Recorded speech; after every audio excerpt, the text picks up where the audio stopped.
Megáfono Popular en Twitter compartía este registro de el cántico de trabajadores ambulantes reprimidos por carabineros cuando querían trabajar en Estación Central. Para hablar del ambiente del país, las preocupaciones por los ingresos de las familias, la realidad que se vive hoy, un 6 de noviembre de 2020.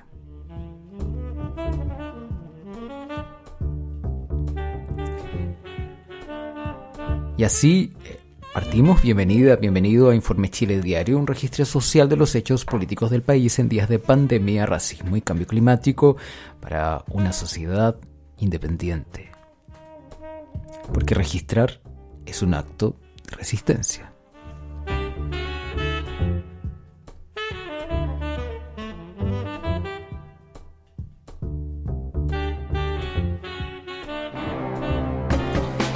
Hoy, para revisar unos breves de la prensa independiente, como siempre, y hablar bastante de lo que pasó con el tratamiento de los datos privados, algunas polémicas declaraciones que cuentan el ánimo del gobierno y del país, manifestaciones de funcionarios de la salud, como siempre, lamentablemente, casos de corrupción y otros casos de la justicia. Sin duda, lo que más ha llamado la atención estas últimas 24 horas es el tema del uso de las bases de datos por parte del Ministerio de Hacienda, y pareciera que fuese un tema que no le importara mucho a nadie, pero así fue como recibieron al ministro Briones en la calle, en el paseo Ahumada, en la capital. Nunca más van a caminar tranquilos, nunca más. Nunca más van a tener el silencio de la gente. Nunca más van a caminar en tranquilidad. Nunca más el silencio de la gente. El impuesto a los ricos. ¿Por qué le perdonan el impuesto a los ricos? Van a quitar una vida, huevón. El impuesto a los ricos. ¿Por qué le perdonan el impuesto a los ricos? Nunca más tendrán nuestro silencio. Nunca más caminarán tranquilos. ¿Por qué les perdonan el impuesto a los ricos? Es impresionante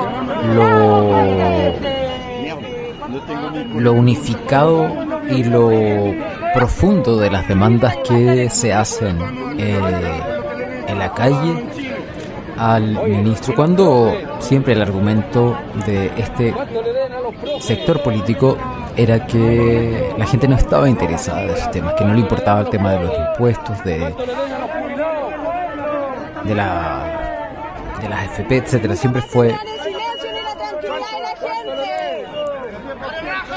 Siempre es como que a las personas les importara otras cosas, la seguridad, el trabajo, pero esto demostró que no. Y bueno, le mostraban también los carnet, los RUT. Pónganse la mano en el corazón, le decía. Nos recuerda lo que decía un diputado a propósito de si tuviesen la misma estimación que se tienen a sí mismos, la tuvieran hacia el pueblo. Pero bueno, esto también a propósito de que se dio a conocer que el Ministerio de Hacienda estaba haciendo una solicitud para acceder a datos privados de las cuentas en el Banco Estado de las personas que habían retirado su 10%, a propósito de que está en discusión un segundo retiro. Y se supo que el Ministerio de Hacienda había solicitado estos datos a la Superintendencia de Pensiones. ¿Qué respondió Briones? Se ha generado una comprensible inquietud debido a una solicitud de base de datos que el Ministerio de Hacienda hiciera a la Superintendencia de Pensiones. En particular, porque estas bases de datos vienen con RUT. ¿Por qué los RUT? No se trata de identificar personas individualmente, no. Esto tiene que ver con fines estadísticos. Para poder cruzar, para poder combinar bases de datos, y poder desplegar información general, estadística que nos permita conocer cosas importantes. Por ejemplo, si yo tengo la base de datos con las cotizaciones previsionales de las personas y quiero ver cómo conversa eso, cómo se relaciona con su situación laboral, por ejemplo, si está suspendido o está desempleado, voy a tener que combinar esta primera base de datos con esta segunda. Uno de los comentarios que llamó la atención después de Briones es que se afirmó que hubo un gran porcentaje de personas que retiraron sus fondos que no habían perdido el empleo. Y se alude que esas eran las verdaderas razones para tener estos datos. En el fondo, una táctica para oponerse al segundo retiro. Respecto de los datos, el diputado Raúl Soto indicó que la Superintendencia de Pensiones le confirmó que sí se habían entregado los datos respecto de quienes retiraron el 10% y ingresaron un oficio a la Contraloría para que explicaran esta medida. Trinidad Latrop, de prensa de abogados penales, decía en Twitter: mientras Contraloría revisa los antecedentes, la Superintendencia entregó, violando la ley, los datos personales al Ministerio de Hacienda y después reclaman porque hay muchas acusaciones constitucionales. ¿Qué tal si dejan de violar la Constitución? Efectivamente, el diputado Leonardo Soto señaló... Información que solicitó el ministro Briones, ¿qué información maneja usted y qué riesgos conlleva para él como ministro esta situación? Me parece insólita la persecución que está haciendo el ministro de Hacienda, Ignacio Briones, sobre los chilenos y chilenas, cerca de 10 millones que retiraron el 10% de fondos de la AFP. Porque hay que calificarlo como una persecución si él le pide a las AFP que le entreguen los RUT y los montos que han retirado todos los chilenos. Y no tiene ninguna justificación. Y además es completamente ilegal e inconstitucional. Él no puede, si no tiene el consentimiento de las personas, ni una ley que lo autorice, pedir esos fondos. Y si lo llega a obtener, ya hemos advertido que vamos a iniciar un proceso de acusación constitucional, porque significa que él estaría contra la Constitución y contra las leyes, afectando los derechos de las personas. Y eso es inaceptable. Ese es un registro de Poirot Escobedo, periodista de 24 horas. Pensamiento penal, de ahí es Trinidad Latrop, Pensamiento Penal Chile. Y claro, la Contraloría suma 530 denuncias por la solicitud del ministro Briones, según La Voz de los que sobran. Y también Gabriel Silver se manifestó diciendo que habían hecho solicitudes para que el ministro revocara el decreto y lo modifique en los términos establecidos por la Ley de Protección de Datos. Incluso el presidente de RN criticó a Briones diciendo no puede meterse en la vida de la gente. Rafael Prohens se sumó a las críticas diciendo el primer 10% fue para todos, hay algunos que lo han retirado, otros no, pero el Ministerio de Hacienda, para mi gusto, no puede meterse en la vida privada de la gente. Cerrando el tema, la Fundación de Datos Protegidos, cerrando respecto de si es legítimo o no, legal o no, este acceso de datos, dice que si el propósito de solicitar datos, esta información era netamente estadístico, como le escuchábamos al ministro, no se requiere información relativa a la identidad de cada una de las personas que reciben este beneficio ni el monto correspondiente. Y que la ley 19.628 define datos estadísticos como aquellos que en su origen o como consecuencia de su tratamiento no pueden ser asociados a ningún titular identificado o identificable, y que no existe una finalidad legítima ni atribuciones en el marco de su competencia de acuerdo a lo prescrito el artículo 20 de la mencionada ley y su norma. Esto porque el decreto con fuerza de ley 7.912 que organiza las Secretarías de Estado no permite el tratamiento de datos personales. Con esa frase, suena un poco complejo lo anterior, pero esa frase cierra el tema, ¿no? La ley, el decreto, el DFL 7912, no permite el tratamiento de datos personales por parte del Ministerio de Hacienda. Así está. Ahora, quizás esta confusión, esta necesidad del gobierno de estar recurriendo a estas estrategias para poder argumentar, habla de un cierto desorden que también lo dejó entrever el vocero Jaime Belolio cuando responde de una forma extremadamente coloquial, tanto que Vagabundo Ilustrado lo titula como vocero de la Alianza Amarilla del Colegio La Moneda, por cómo respondió a las críticas al nombramiento de Rodrigo Delgado en el Ministerio del Interior. Y están picados, esa es la verdad, porque el alcalde Delgado, cuando ejerció durante 12 años, tenía una altísima aprobación y probablemente esos parlamentarios que critican no la tienen. Pero yo les pido que no sean picados. Y están Váyanse a correr, dijo, váyanse a hacer otra cosa. Una respuesta que, más allá incluso de lo coloquial, no se le ve un objetivo, aparte de provocar, de cierta forma. Bueno, a propósito de él, el ministro del Interior le preguntó, una valiente periodista, habría que decir Valentina Reyes, le preguntó directamente cuando estaba Mario Rosas atrás, le preguntó a esta periodista de ADN si era sostenible la figura de Mario Rosas.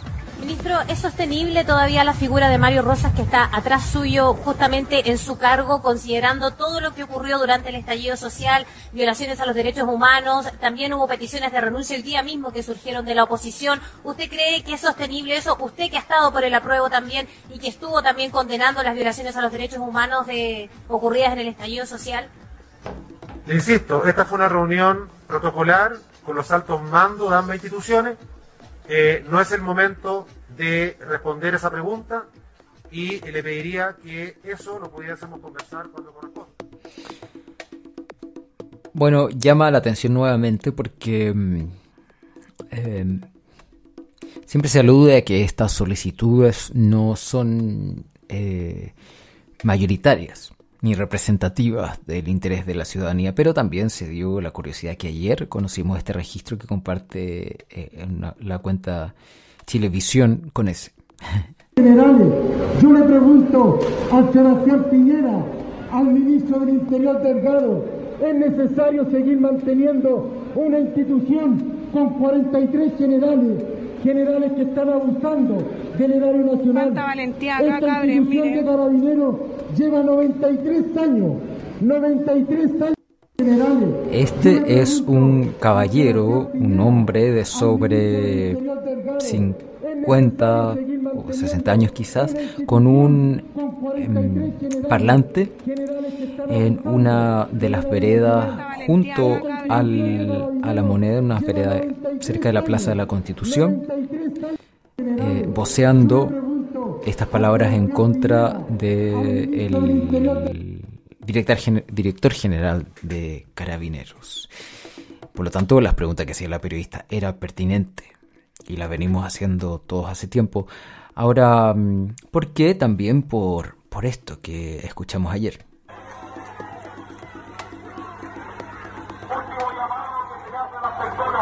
Se le solicita retirarse del lugar.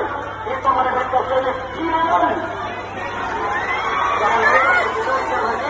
Con rabia, un carabinero por altavoz fuera del Ministerio de Salud decía: esta manifestación es ilegal, frente a funcionarios de la salud que estaban manifestándose contra el gobierno, en este caso frente al Ministerio de Salud, pero también lo hicieron frente al Ministerio de Hacienda, porque los funcionarios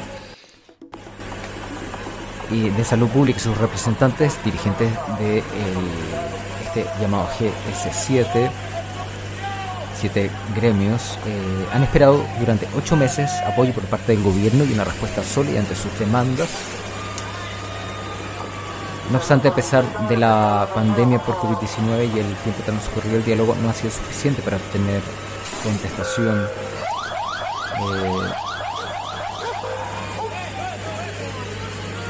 Entre los motivos principales de la concentración de dirigentes está la postergación de un reconocimiento a través del bono COVID-19 y la nula intención de gestionar el bono trato usuario 2020. El ministro, según se deduce, está tratando de reducir los costos,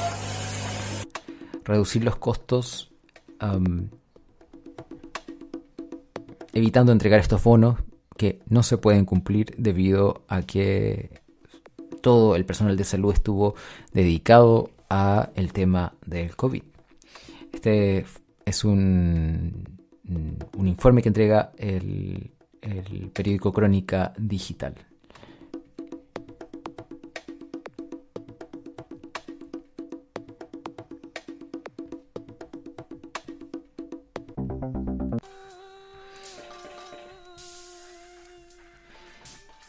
En otro de los temas recurrentes, hablemos de corrupción en el ejército. Radio ADN informaba de que por no contar con respaldo, la Contraloría objetó 3 millones al ejército por comisiones de servicio en el extranjero.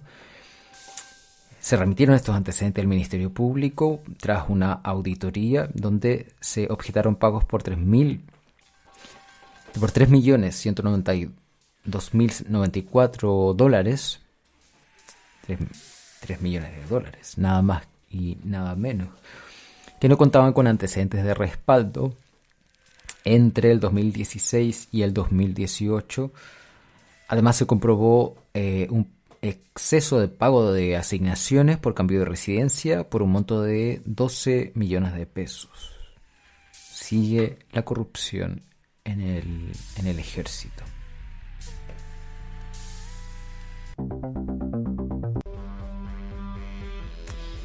Y en los tribunales de justicia se presentó un proyecto de ley de amnistía para solicitar libertad a los presos políticos, presas y presos políticos del estallido social, cuando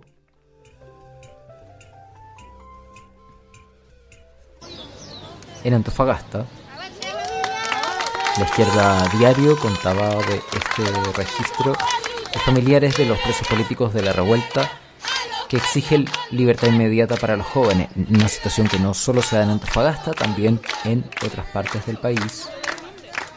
En Antofagasta habló la madre de Axel Pizarro.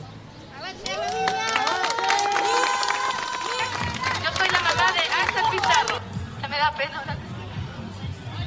Soy la mamá de Axel Pizarro. Mi hijo está en el Surgan. Está detenido injustamente.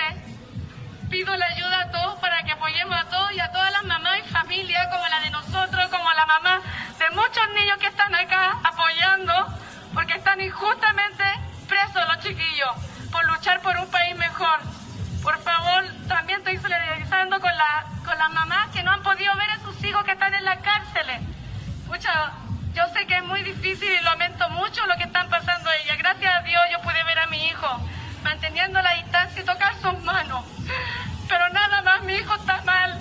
Mi hijo está con pastillas, está con psicólogo.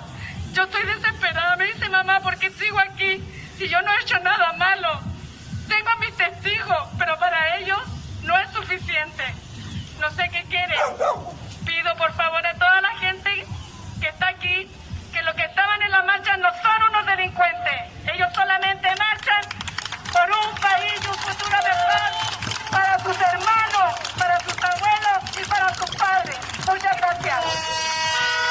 Recordemos que hay un duro sufrimiento de los jóvenes que se manifestaron desde el 18 de octubre y que fueron detenidos durante estos últimos días. Supimos de la absolución por los que se les había adjudicado la quema de la estación Pedreros en Santiago.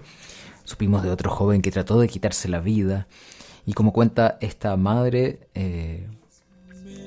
este joven está claramente con un problema de salud mental, estando encarcelado en estas condiciones cuando en la mayoría de estos casos no se ha demostrado pruebas, no se le ha imputado, están simplemente en un estatus de prisión preventiva.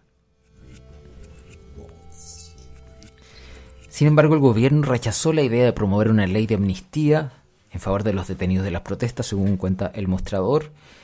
Hernán Larraín, ministro de Justicia, dijo que cuando alguien está involucrado en episodios de violencia y es llevado a tribunales, me parece que lo responsable es hacerse cargo de estos hechos ante los tribunales y ante el Ministerio Público.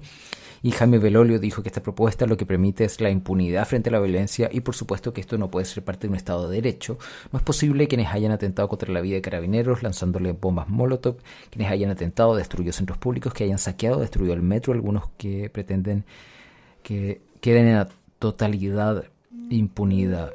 Es curioso cómo voceros de gobierno, de justicia, hablan de impunidad. Cuando hemos visto tantos casos de impunidad en corrupción, en abusos empresariales, y ahí están, clases de ética. Y nos vuelve a reafirmar el tema de que en Chile se encarcela la pobreza.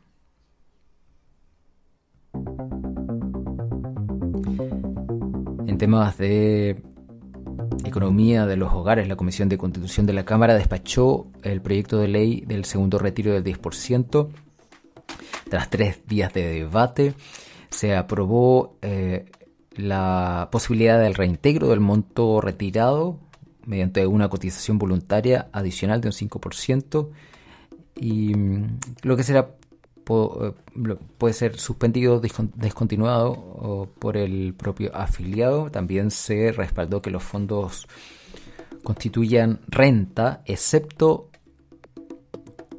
de las personas que tributen menos de 2,5 millones mensuales. Es decir, los que reciben más de 2,5 millones mensuales van a tener que pagar renta por el retiro. Además, se zanjó el mecanismo de reintegro de fondos, que será voluntario,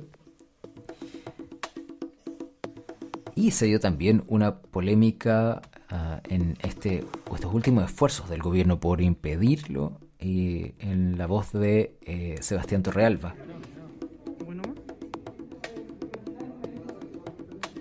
Se denunciaba cómo estaba siendo de RN, Sebastián Torrealba de RN, denunciaba cómo estaba siendo presionado por el jefe de la bancada de su partido para no participar, dado que él estaba a favor del retiro. Pasa que la diputada Camila Flores el día de ayer anunció públicamente que yo iba a ser su reemplazo en la Comisión de Constitución. Se lo manifestó al presidente de la comisión. Y hoy día, nuevamente, el diputado Sebastián Torrealba hace todo lo imposible para que yo no participe en esta comisión. ¿Le están impidiendo votar en la sesión de hoy? Me están impidiendo que yo vaya en reemplazo de la diputada Camila Flores. ¿Y bajo qué argumento?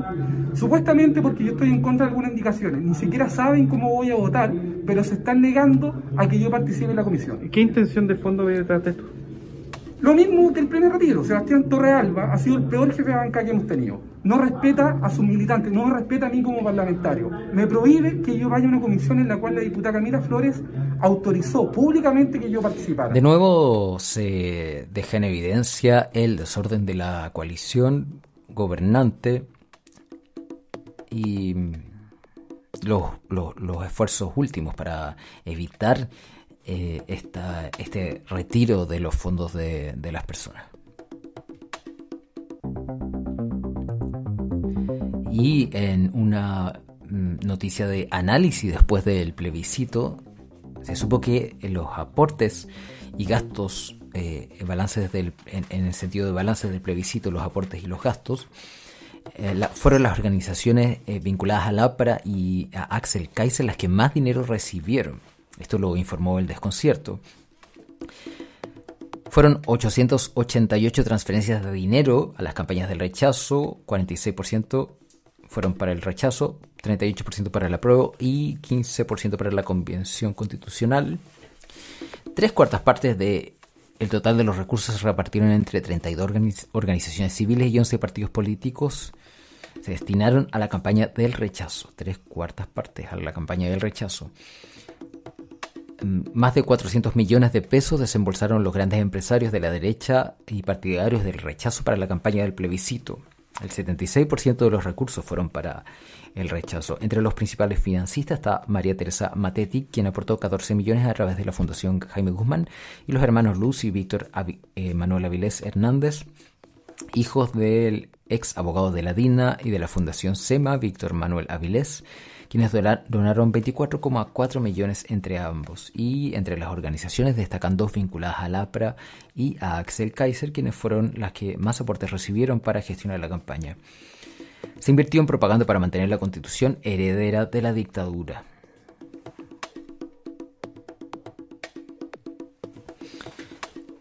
El desconcierto desmenuza la factura del plebiscito del 25 de octubre, que revela un profundo quiebre entre el costo económico y los resultados.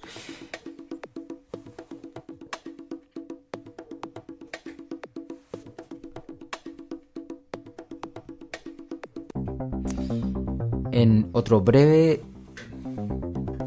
tres breves, antes de terminar este informe, atacaron un monumento de derechos humanos en Valparaíso, cubrieron los nombres de las víctimas con pintura blanca. Los atacantes atacaron este monumento de los detenidos desaparecidos. Y el vocero de las agrupaciones de familiares de ejecutados políticos, Eduardo Morris, manifestó que estaban tremendamente dolidos y afectados, indignados, dolidos, porque no quieren que nuestros familiares que sufrieron el terrorismo de Estado queden grabados, que sus nombres queden grabados en el imaginario de nuestro pueblo como víctimas inocentes de genocidio, informaba así El Mostrador. Mientras supimos también que el Tribunal Constitucional declaró inconstitucional el artículo que sanciona el negacionismo en Chile. Informaba Cooperativa, declaró ilegítimo el proyecto de ley que prohíbe el negacionismo.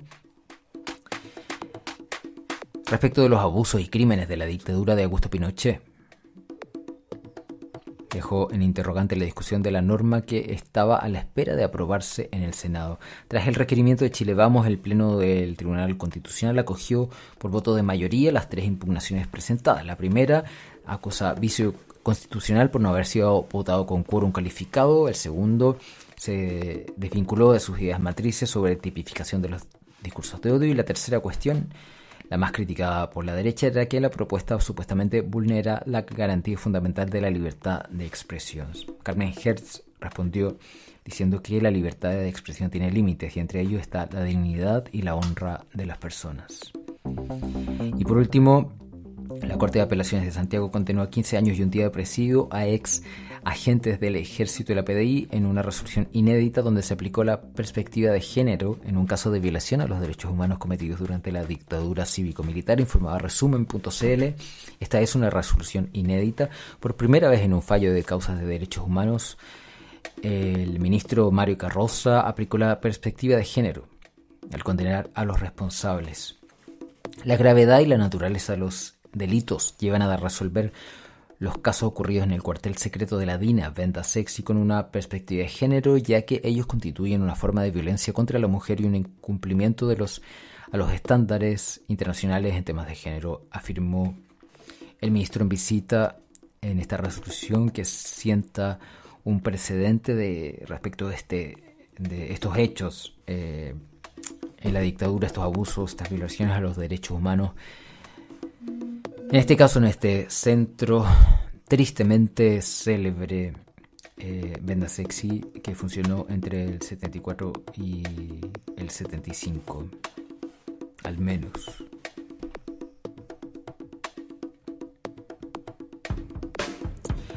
Este fue el reporte de hoy, bastante extenso,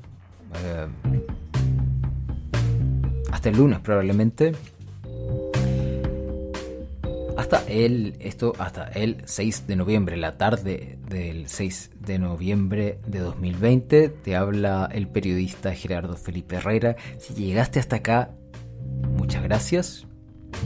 Te invito a revisar elideólogo.com, donde hay más audio, más contenido, y también a que envíes tu audio, te animes a compartir las reflexiones.